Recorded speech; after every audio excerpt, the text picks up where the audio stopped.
have had a malignant melanoma and said that it was not glaringly obvious.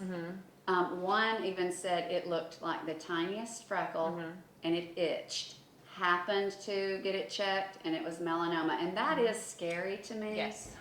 How do we know if someone does not see something glaring, how do they know they're not missing something that's not quite as obvious? I think probably a lot of really early melanomas are missed because a lot of early melanomas are not glaringly unusual looking.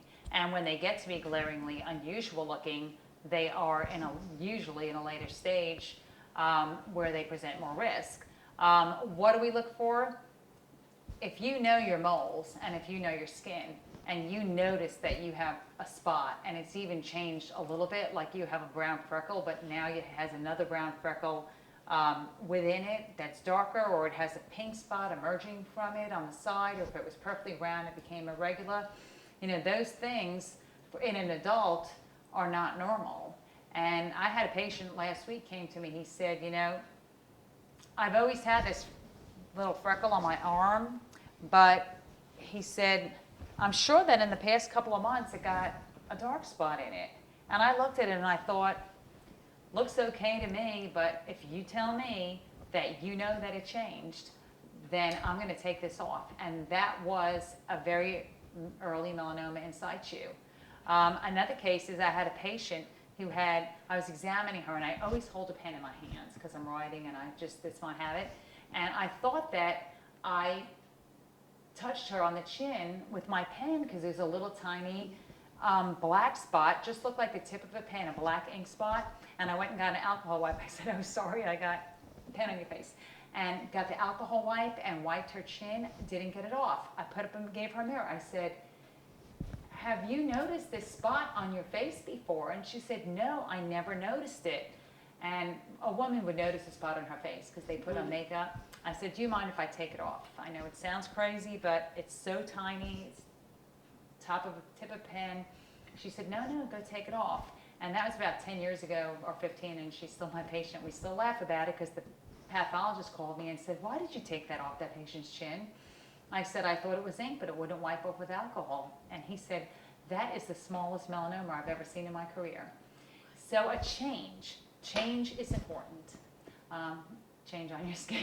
So we as patients are Need to be responsible for aware. helping the dermatologist. That's We correct. can't just depend upon a mole check. That is correct.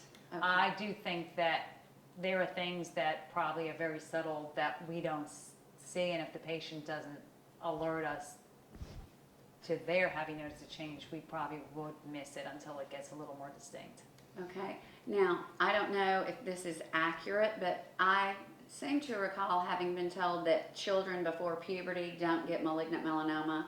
It's extraordinarily rare for a young child to have a melanoma unless they develop a melanoma in a congenital nevus, which is a mole that you're born with or a mole that you notice very early in life. And those, when they get to be a certain size, a larger size, have an increased risk of developing melanoma within them, and that would be an exception. There are moles that children get that are very easily confused with a melanoma, and I fear that every now and then you get a little kid that has one of those moles that's misread as a melanoma, although it's not impossible for a child to have a melanoma, but it's much less likely for a child to have a melanoma than for an adult.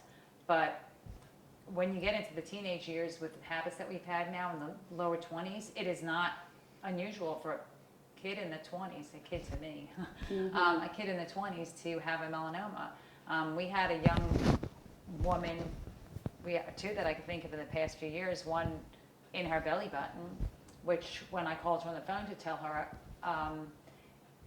she had a melanoma, her response to me was, I know you're going to tell me I told you so, because I told her forever and ever not to get in that tanning bed. I said, no, I would never told you, I told you so.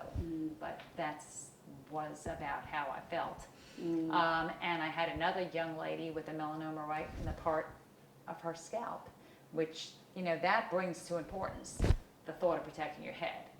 And my mission is whenever I see a woman playing tennis with a sun visor instead of a hat, I said, can you swap that visor for a hat?